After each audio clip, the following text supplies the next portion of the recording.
Assalamualaikum warahmatullahi wabarakatuh. Bertemu lagi dengan saya Suci Dahlia Narpila, MPD. Nah, sebelumnya saya ingin menyapa teman-teman semua nih. Apa kabar teman-teman? Sehat? Saya doakan semoga teman-teman selalu sehat, semangat, selamat, dan terus bermanfaat. Oke, kali ini saya akan membahas tentang kesamaptaan diri. Ayo, teman-teman pada tahu nggak sih apa itu kesamaptaan diri? Nah, salah satu bentuk kesamaptaan diri itu adalah PBB, olahraga, senam, dan kegiatan sosial. Nah, itulah yang akan kita bahas pada video kali ini ya teman-teman. Jangan lupa nonton sampai selesai. Oke? Oke teman-teman, kita lanjutkan pembahasan kita dengan pembahasan mengenai PBB. Ayo teman-teman udah pada tahu kan ya singkatan dari PBB itu apa? Nah, PBB sendiri itu biasanya dipakai oleh militer ya. Namun itu sering juga dilakukan di sekolah, kemudian di asrama dan berbagai lainnya. PBB sendiri merupakan acara keprotokolan yang nantinya akan digunakan dalam hal-hal acara resmi seperti upacara dan lain sebagainya. Nah, kali ini saya akan share beberapa kegiatan PBB yang saya lakukan bersama teman-teman Diklat CPNS 2021. Nah, berikut adalah kegiatan yang kami lakukan di kampus ketika melakukan PBB. Ya, seperti main-main ya, tapi ini kami sedang belajar mengenai bagaimana caranya untuk berlatih PBB ya, teman-teman. Di sini kita akan menggunakan aba-aba. Nah, di sini ketua kelompok kami yang langsung menjadi ketua dari PBB ya, dan dia akan memberikan instruksi tentang kegiatan-kegiatan PBB. Nah, teman-teman bisa lihat di sini kami nanti akan lencang kanan, langkah tegak maju jalan, jalan di tempat, dan lain sebagainya.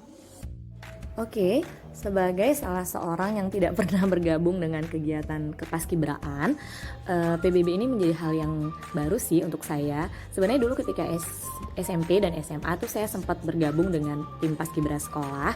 Cuman karena tidak dilanjutkan ketika masa kuliah S1 dan S2 dan bekerja juga, saya akhirnya lupa seperti apa sih lancang depan, lancang kanan, kemudian ya lain sebagainya. Akhirnya kami cari di YouTube tentang bagaimana cara lancang kanan, lancang depan, dan lain sebagainya.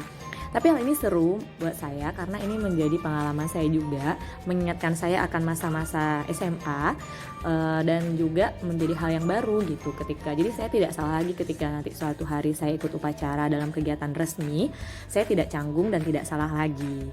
Jadi buat teman-teman boleh deh melakukan atau sesekali juga coba cari gimana sih cara PBB yang baik dan benar itu ya. Oke, masih semangat ya mengikuti kegiatan saya? Nah, berikutnya kita akan membahas tentang kegiatan berikutnya yang termasuk dalam kesamaptaan diri adalah senam. Nah, teman-teman tentunya pernah senam, apalagi nih waktu SD. Kalau saya dulu tuh paling sering senamnya di waktu SD. Waktu SMP dan udah SMA itu udah nggak ada lagi senam. Kemudian waktu udah palingan sih senamnya di ini ya, di sekolah, di kampus, di kampung-kampung gitu ya. Nah, jadi ketika di SD tuh pasti wajib deh setiap pagi itu senam. Nah, jadi kalau senam seru karena dia meregangkan otot, bisa sambil bercanda dengan teman-teman juga. Kemudian juga meningkatkan semangat dan kesehatan tubuh kita juga. Senam ini merupakan bagian dari olahraga. Jadi salah satu hal dalam olahraga itu adalah senam. Jadi ini juga bisa menjadi pengganti olahraga buat kita semua. Jadi kalau misalnya teman-teman mau berolahraga bisa dengan melakukan senam setiap harinya. Dan saya termasuk sangat menyarankan senam sebagai ajang olahraga ya. Kenapa? Karena senam itu gampang banget dilakukan.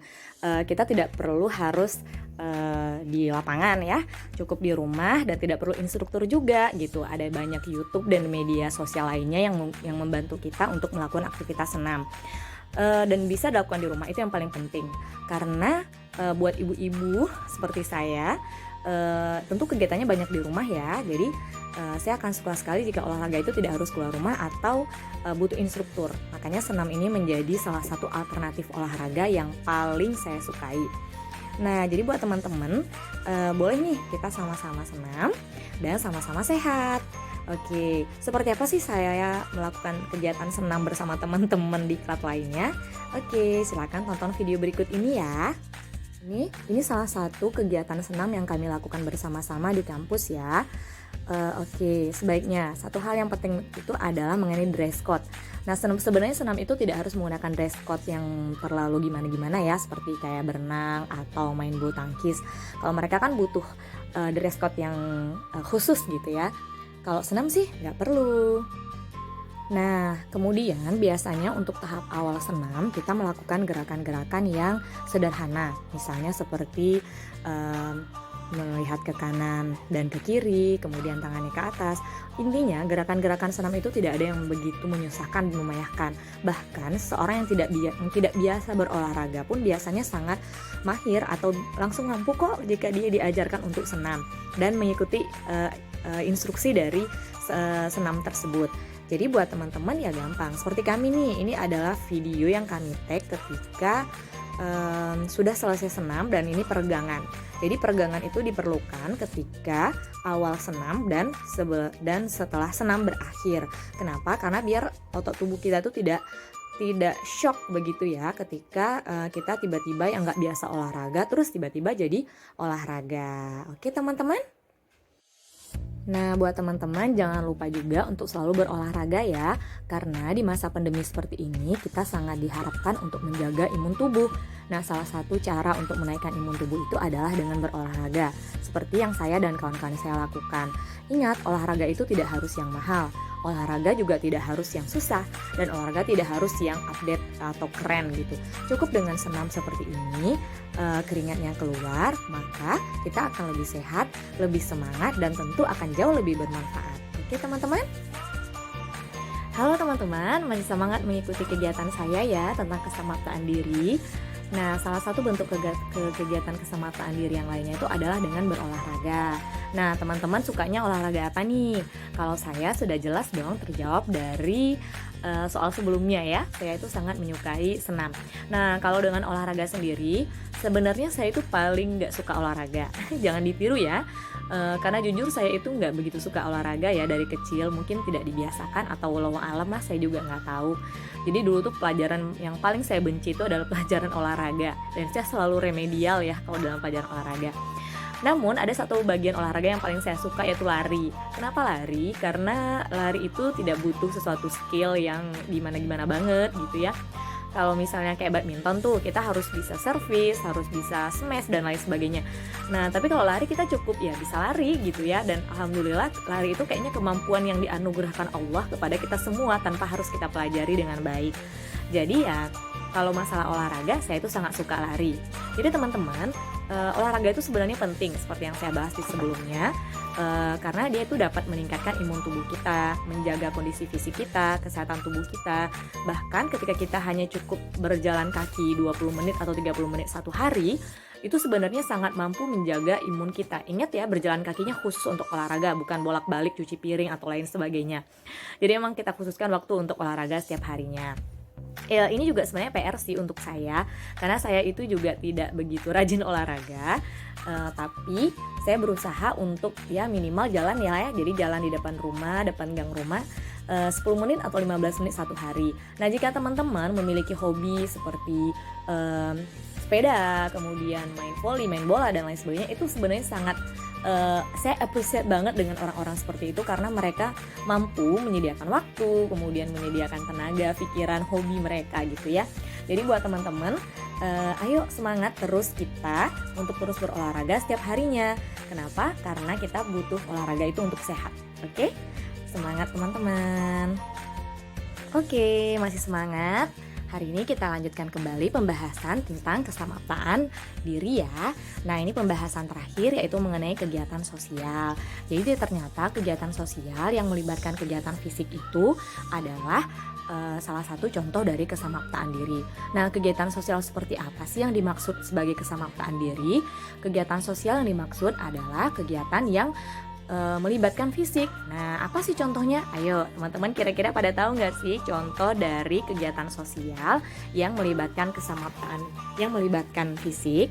Nah, kita bisa contoh misalnya dengan melakukan aktivitas bersih-bersih ruangan kerja. Nah, itu salah satu contoh dari kegiatan sosial yang melibatkan fisik.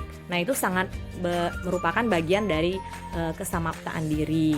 Nah, kenapa? Karena hal-hal seperti itu sebenarnya melatih fisik. Jadi inti dari kesamaptaan diri itu adalah bagaimana melatih fisik kita, ya, melatih fisik kita supaya tetap sehat, tetap semangat, dan tetap bermanfaat gitu. Jadi ketika teman-teman misalnya nih bantu bersih-bersih rumah, bantu kegiatan apa gitu di masyarakat, beres-beres, kemudian mendekorasi untuk 17 Agustus dan lain sebagainya, maka teman-teman itu sudah melakukan kegiatan sosial.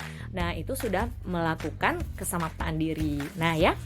Nah, jadi istilahnya tuh banyak banget kegiatan kita dalam kehidupan sehari-hari yang membahas tentang kesamaptaan diri ini gitu. Jadi teman-teman itu tetap semangat ya. Oke teman-teman, sebenarnya bukan hanya guru atau bersih-bersih saja ya yang termasuk kegiatan sosial, tapi juga seperti yang saya lakukan ini, misalnya agenda membagi-bagi masker. Ini sebenarnya kegiatan sosial kemasyarakatan yang lebih ke kearifan lokal ya, tapi ini bisa kita jadikan sebagai kegiatan sosial kesamaptaan diri karena dia melibatkan fisik. Artinya apa? Saya itu berjalan mengelilingi kampus untuk melihat orang-orang yang tidak menggunakan masker. Lalu kemudian saya bagikan masker kepada mereka. Itu kan melibatkan fisik saya. Nah, itu artinya saya telah melakukan kesamaptaan diri di bagian kegiatan sosial. Nah, jadi jika teman-teman ingin lebih dapat pahalanya double, maka teman-teman boleh melakukan hal ini.